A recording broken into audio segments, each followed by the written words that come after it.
कि औरंगाबाद में भी वक्फ की प्रॉपर्टी, हम मुस्लिम, हमको जरूरत नहीं, आप 3 तलाक ले आए, किसके लिए लाए? आपके लिए तो 3 तलाक नहीं आया। मुस्लिम कम्युनिटी से ही जो बड़े लोग हैं, जो बहुत रसूख रखते हैं, समाज में राजनीतिक तौर पर मजबूत हैं, तो जो जमीन दिन का है, जो दुखिया का है, उसके जमीन को भी अगर दान दिया गया तो उसमें भी वो दिक्कत करते हैं। इस चीज को आप मानते हैं कि नहीं मानते? यानी वक्फ से बहुत नुकसान होने वाला है चुनावी माहौल में। जगह जगह घूम घूम कर तो बता रहे हैं कि भाई वक्फ से किसी को परेशानी नहीं है, जो भी यहाँ माइनॉरिटी के लोग हैं उनको किसी तरह का दिक्कत नहीं है। जो बच्चे कमजोर है, यतीम है, गरीब है, उनको पढ़ाई पे लिखाई पे हमारे यहाँ इस्लामिया मदरसा है, वो भी वक्फ की प्रॉपर्टी है। कितना सीट है अभी नीतीश कुमार का? 43 है। 43 सीट जो बच रहा है उसमें 20 से 23 सीट मुसलमान के बदौलत है, और नहीं तो इस सत्ता में नहीं रहते। तो आज चुनाव जो हो रहा है हिंदू मुसलमान पे हो रहा है, जाति धर्म पे हो रहा है, क्या समझे? तो ये सब चीज ज्यादा दिन चलने वाला नहीं है। श्रीलंका में जिस तरीके से तख्ता पलट जनता ने किया था, उसी तरीके से आने वाला समय में यहाँ भी होगा। जी नमस्कार, मैं हूं चंदन भारती और आप देख रहे हैं सिटी योग न्यूज। आज हमारे सिटी योग न्यूज स्टूडियो में एक ऐसे मेहमान आए हुए हैं जो किसी परिचय के मोहताज नहीं है। औरंगाबाद के चर्चित चेहरा अहतर हुसैन उर्फ मंटू जी, जो कि समाज सेवक तो हैं ही, साथ साथ इनका जदयू से भी बहुत ही पुराना रिश्ता रहा है। लेकिन बहरहाल इस समय जदयू से खफा होकर इन्होंने इस्तीफा दे दिया है। सर, आपका स्वागत है सिटी योग स्टूडियो में। बहुत बहुत धन्यवाद। आपके चैनल सिटी योग न्यूज का भी बहुत बहुत शुक्रिया अदा करते हैं कि आपने हमें बुलाया। आप नेता भी हैं, समाज सेवी भी हैं, बढ़ते कदम संस्था के आप डायरेक्टर भी हैं।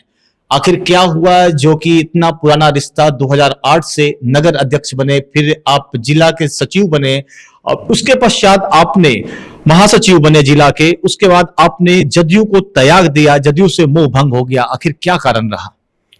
देखिए, एक्चुअली जदयू जो 2005 से जदयू जो था, अब वो जदयू नहीं रहा। हम लोग उस टाइम में जब विश्वनाथ बाबू जिला अध्यक्ष हुआ करते थे, तो राजनीति में उन्होंने उन्हीं ने हिलाया। ठीक है। और उस टाइम में जदयू सेकुलर पार्टी के नाम पे सारे लोगों को एक साथ लेके चलती थी, जो आज वो बात अब नहीं रह गया। एक्चुअली 2008 में हम नगर अध्यक्ष रहे, 6 साल रेगुलर हम नगर अध्यक्ष रहे। वो विश्वनाथ बाबू बहुत हमको सपोर्ट करते थे इसमें।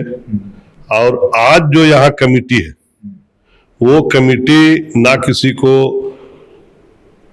उतना केयर करती है, जो नहीं देती है, ना किसी के ऊपर उतना फोकस करती है कि कौन क्या है क्या नहीं है, कौन पुराने साथी हैं, कौन पुराने साथी नहीं है। यहाँ पे कमेटी नाम का कोई चीज नहीं रह गया। और उसी बीच में आप वर्क अमेंडमेंट बिल आ गया। ठीक है। और हम लोग जदयू से जो जुड़े रहते थे, तो एक सेकुलर के नाते जुड़े रहते थे कि नीतीश कुमार की छवि सेकुलर के मामले में, सामाजिक मामले में बहुत अच्छी।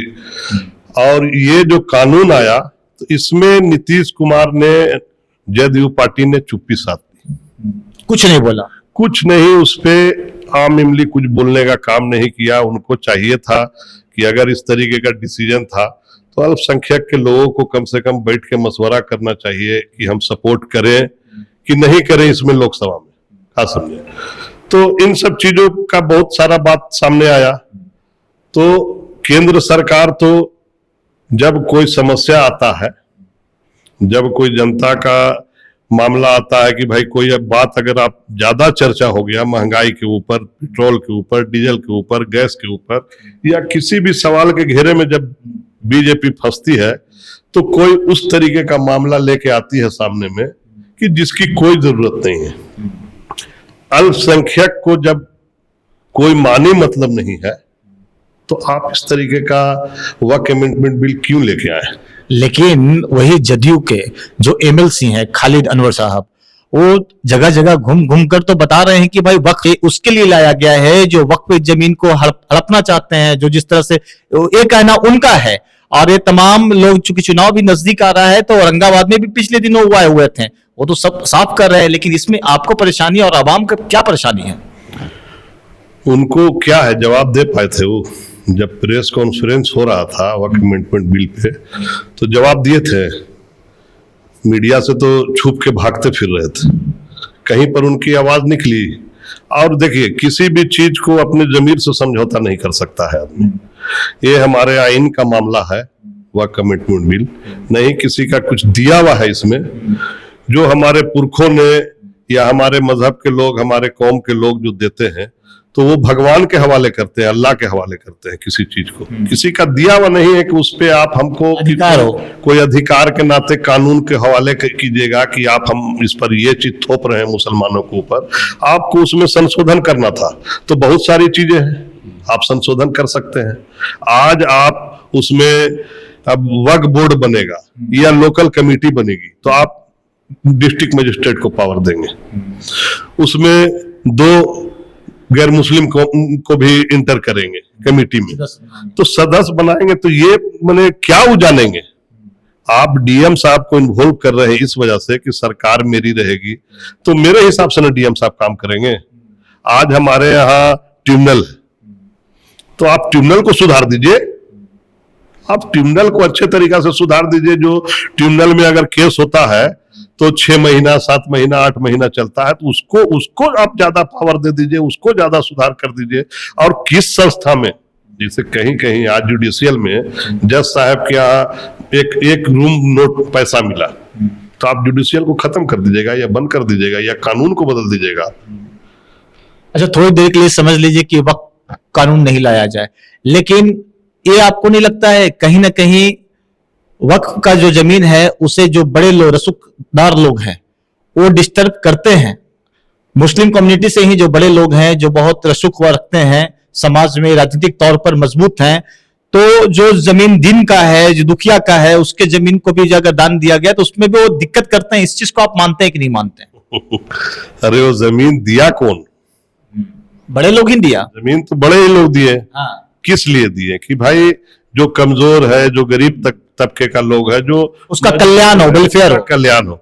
आज भी होता है, ऐसा थोड़ी है कि नहीं होता है। आप उसमें हल माने जो मतलब कहने का मतलब है कि जो भी हो, हमारा जो निजी मामला है, हमारा जो आपका जो समाज का मामला, उसके अनुसार वो हल हो, यही आपका कहने का मतलब है। कि औरंगाबाद में भी वक्त की प्रॉपर्टी है, क्या समझे? जैसे मदरसा मार्केट हो गया, पेट्रोल टंकी हो गया, नगमतिया पेट्रोल टंकी, उसी तरीके से बहुत सारा औरंगाबाद में भी वक्त का जमीन है, प्रॉपर्टी है। तो उसके डीड में रहता है, उसके डीड में रहता है। जिन्होंने भी वक्त किया है उसका बजाबते डीड तैयार होता है। मैं भी वक्त 626 मदरसा मार्केट का अध्यक्ष रह चुका हूँ, क्या समझे? हमने भी काम किया है, ऐसा नहीं है, हमारे ऊपर कोई उंगली नहीं उठा सकता है। जो और उसको वक्फ बोर्ड को चाहिए कि कौन आदमी उस तरीके का है, जानकारी लेके। कमेटी तो अनेक जमा होती है, अगर किसी पे उंगली उठा रहा है समाज में तो उसको चेंज करने का काम करना चाहिए। जैसे डीड में है कि आप गरीब की शादी में खर्च करते हैं, उसके पैसे को लवारिस लाश में खर्च कर सकते हैं। जो बच्चे कमजोर है, यतीम है, गरीब है, उनको पढ़ाई पे, लिखाई पे, हमारे यहाँ इस्लामिया मदरसा है, वो भी वक्फ की प्रॉपर्टी है, क्या समझे? उसमें हॉस्टल चलता है, तो उसमें वो पैसा को लगाना है। अब अगर जो कमेटी आती है और वो नहीं लगाती है, तो उसको अगर कंप्लेन होता है तो वक्फ बोर्ड पे उसको लेना चाहिए, संज्ञान में लेना चाहिए कि हाँ भाई, तुम काम वहां पे सही नहीं कर रहे हो, हम लोकल लोगों से जानकारी लिया या मदरसे से जानकारी लिया, तो आपको इससे हटाया जा रहा है। तो उसको बजाबते किसी भी संस्था पे बहुत सारे माने आपके धर्म में भी है कि बहुत सारा मठ चलता है, या बहुत सारे लोग जो बड़े लोग कहीं ना कहीं कुछ जमीन कब्जा किए हुए, तो क्या उसको, उसके सिस्टम को नहीं ना चेंज कर देंगे? उस पे अंकुश लगाने का कोशिश करेंगे कि इसको कैसे अंकुश लगाया जाए, जो इनकी चीज इनके तक रहे। अब बताइए आपकी जो चीज हम मुस्लिम हैं, हमको जरूरत नहीं, आप 3 तलाक ले आए, किसके लिए लाए? आपके लिए तो 3 तलाक नहीं आया। 3 तलाक जब हमको जरूरत नहीं है, आप उसके प्रति जो भी मुस्लिम इदारा है, जो भी मुस्लिम गुरु है, आप उनसे बैठ के समझिएगा ना कि ये कानून को हम लाना चाह रहे हैं, तो ये कानून सही है कि रहेगा कि नहीं रहेगा, कि पूरा माने देश में उसके प्रति हंगामा हो, चर्चा हो, तो ये सही नहीं ना है। जब जिस चीज को जिसको जरूरत नहीं है वो चीज नहीं लाना चाहिए। अब कृषि विभाग में आप किसान बिल ले आए, आपको बैक फुट पर आना पड़ा। 1 साल किसान धरने में बैठा रहा, 700 लोग शहीद हुए उसमें, आप बैक फुट पर आए। जब उन किसानों को जरूरत नहीं है तो आप क्यों उनके लिए ला रहे हैं? यानी वक्फ से बहुत नुकसान होने वाला है चुनावी माहौल में। नुकसान तो होगा ही। जैसे जदयू को जिस कम्युनिटी का मामला है इसमें, जैसे आप समझ लीजिए कि आज नीतीश कुमार जो सत्ता में है वो अल्पसंख्यक के बदौलत है। हाँ, माइनॉरिटी के चहेते थे, लेकिन अब क्या मतलब कुछ सुर बदला सा लग रहा है। अब लोग जो कहते हैं कि नीतीश कुमार ने क्या अल्पसंख्यक नहीं किया, सच्चाई है नीतीश कुमार ने बहुत काम किया। 2005 से जो उन्होंने सत्ता संभाला तो बहुत काम किया, इसमें नो डाउट, और अल्पसंख्यक के लिए भी किया काम। तो इतना मैंने MY समीकरण का हवा रहते भर में भी 25 से 30% मुस्लिम नीतीश कुमार के साथ मुस्तैदी से खड़ा रहे हैं हर तरीके से, जिसका कारण है कि आज जो 45 सीट बच रहा है, कितना सीट है अभी नीतीश कुमार का? 43 है। 43 सीट जो बच रहा है उसमें 20 से 23 सीट मुसलमान के बदौलत है, और नहीं तो इस सत्ता में नहीं रहते। क्या लगता है कि आप एक 2012 में आप खुद वार्ड पार्षद थे, उसके बाद 2015 में आपकी बेगम पत्नी जो पत्नी आपकी है वो रही, और अब बबू हैं, वार्ड प्रतिनिधि भी हैं, वार्ड पार्षद प्रतिनिधि भी हैं। आपके जो आवाम है जो लगातार इस तरह से, जिस तरह से लगातार आप जीतते आए हुए हैं, एक जनता में आपके प्रति एक बहुत ही प्यार है, तभी तो आप जीतते आए हुए हैं। तो इस बार आप पार्टी से भी हट चुके हैं, तो जो सुनने में आ रहा है, जो लोग बताते हैं कि आपके पास कई ऑफर भी आ रहे हैं विधानसभा चुनाव लड़ने का, तो इस पर क्या अपना मंशा जाहिर आप किए? ख्वाहिश तो हर इंसान की होती है जी, लेकिन किस पार्टी से अभी तक ऑफर आया है? पार्टी तो बहुत सारा, जैसे जन स्वराज के लोग भी संपर्क किए हैं, MIM के भी लोग संपर्क किए हैं, मगर अभी हम इन सब चीजों से न्यूट्रल हैं कि अभी समय और आने दो, देखा जाएगा। कुछ जनता की ख्वाहिश को भी आदमी देखता है, समझता है कि जो हमारे चाहने वाले हैं उनका क्या कहना है, क्या नहीं कहना है। अब जबरदस्ती कोई फील्ड में आ जाए तो उससे भी कोई लाभ नहीं होता। जनता से आप राय मशवरा लेंगे, बहुत जरूरी है। एक और भी खबर है आपके बारे में, आपकी शख्सियत में चार चांद एक चीज और भी लगाता है कि आप बहुत सारे वैसे लड़कियों की शादी भी करवाते हैं अपने समाज के, अपने मजहब के, जिनके पास से पैसा हो, कमजोरी हो, लेकिन आप इस चीज को हमेशा करते आए हैं अपने जो बढ़ते कदम स्वयं भी संस्था के बैनर तले। क्या बोलना चाहेंगे? देखिए, ख्वाहिश तो हर इंसान का एक दायित्व बनता है कि एक दूसरे के दुख सुख में और सेवा के भाव से ही रहना चाहिए, चाहे आप मने बड़े हो छोटे हो। अब अगर आप बड़े नहीं हैं, सोच आपका है तो बहुत है, आप देह से लगे रहिए कहीं किसी के सेवा में। उसी तरीके से हम लोग शुरू से ही, जिसे हम लोग के खानदान में भी मने इस तरीके का लोग सोच रखते थे कि भाई गरीबों में बढ़ चढ़ के हिस्सा लेना। वालिद भी हमारे, खास करके एक बार हम पटना गए हुए थे, अलहेरा पब्लिक स्कूल है, अच्छा, तो वहां एक बैनर लगा हुआ था इज्तिमाई निकाह का। तो हमने भाई देखा कि भाई इज्तिमाई निकाह क्या यहाँ पे सिस्टम है, क्या नहीं है। तो वहां के लोगों ने बतलाया कि हर साल 2 शादी यहाँ स्कूल की तरफ से होता है। हमने किस किस तरीके से आप लोग करते हैं, तो सारे चीज को बतलाए। तो हम यहाँ आके अपने लोगों में, अपने सर्किल में बात को रखा कि भाई जो इस तरीके का मांगने चांगने का जो सिस्टम चलता है, जो कमजोर लोग हैं, जो गरीब लोग हैं, जो मजबूर है, जो अपनी बच्ची को बोझ समझते हैं, तो उनके लिए कोई सिस्टम बनाया जाए कि जिनको उन लोगों को समझ में आवे कि यहाँ औरंगाबाद में भी कोई संस्था हमारे लिए काम कर रहा है, जो हमको कहीं पर से कोई दिक्कत की बात नहीं। लेकिन इसके लिए फंड भी जरूरत पड़ता होगा, इसको आप कैसे मैनेज करते हैं? हम लोगों के यहाँ एक सिस्टम बनाया हुआ है, आपको जकात हर साल रमजान में, ज्यादातर जकात तो सालों भर निकाल सकते हैं आप, तो ज्यादातर लोग कोशिश करते हैं कि साल में जो रमजान का महीना आता है उसमें अपना जकात 2.5% लोग निकालते हैं, जो भी मुसलमान साहब औकात है। वो इसीलिए निकालता है कि गरीब मजलूम जो कमजोर तबका का दुखिया लोग है उसको मदद हम बढ़ चढ़ के। अभी तक कितनी शादियां करवाई हैं अभी तक? लमसम 96-97 शादी हो चुकी है। 96-97 हर साल हमारा 11 शादी का ऐलान रहता है। उसके अलावे भी हम लोग जो भी आफत सुल्तानी आता है, जैसे कोरोना आया, तो कोरोना में भी हम लोग बढ़ चढ़ के पूरे जिला स्तरीय मेहनत किए और काम किए। ऑक्सीजन की कमी हुई तो ऑक्सीजन भी लाए, बाहर से सारे लोगों को ऑक्सीजन भी जहां तक जितना भी कोशिश हो सका मुहैया कराया। फिर खाने पीने का जो मुसीबत आ रहा था, जो शुरुआत जो लॉकडाउन लगा, जो जनता कर्फ्यू के बाद, उसमें लोग एक बैग ठप ना हो गया था, उसमें खाने पीने का बहुत ज्यादा दिक्कत हो रहा था लोगों को। तो खाने पीने का हम लोग मैंने ट्रक अनाज मैंने डिवोट किया, बांटा, पर बजाते अपने पूरे एरिया में सब्जी उब्जी भी ट्रक टेम्पू से मंगा के हम लोग देते रहते थे। तो क्या लगता है कि जैसा कि आपने बात तो कर ली आपके सामाजिक पूरे परिदृश्य पर, जिस तरह से आपने काम किया है, आप एक तरफ मान भी रहे हैं, नीतीश कुमार जी को मानते भी हैं कि उन्होंने अच्छा काम भी किया है आपके कम्युनिटी के लिए, माइनॉरिटी के लिए और अल्पसंख्यक के लिए, लेकिन आज गुस्सा भी है इस वजह से कि वक्त पर वो खुलकर विरोध नहीं कर पाए। लेकिन क्या नहीं लगता है कि नीतीश कुमार जी का जो उम्र का जो पड़ाव है, इसके वजह से बहुत चीजें बोलने से बच रहे हैं, और क्या बोलना चाहिए कुछ भी बोल दे रहे हैं, ऐसा लोगों का आरोप है। तो इसमें क्या, इसको आप कैसे देखते हैं? तो देखने की चीज है, जैसे उम्र भी सीमा होता ही है। हाँ। आज बीजेपी में भी जैसे है, मोहन भागवत जी ने बताया कि 75 साल में राजनीति से रिटायर हो जाना चाहिए, मगर वहां पे ऐसा खूंटा गड़ा हुआ है बीजेपी में कि वो लोग, लेकिन इसी शर्त पर तो आडवाणी जी को हटा दिया। वही चीज बता रहे हैं कि वो कटाक्ष मोदी जी पे था।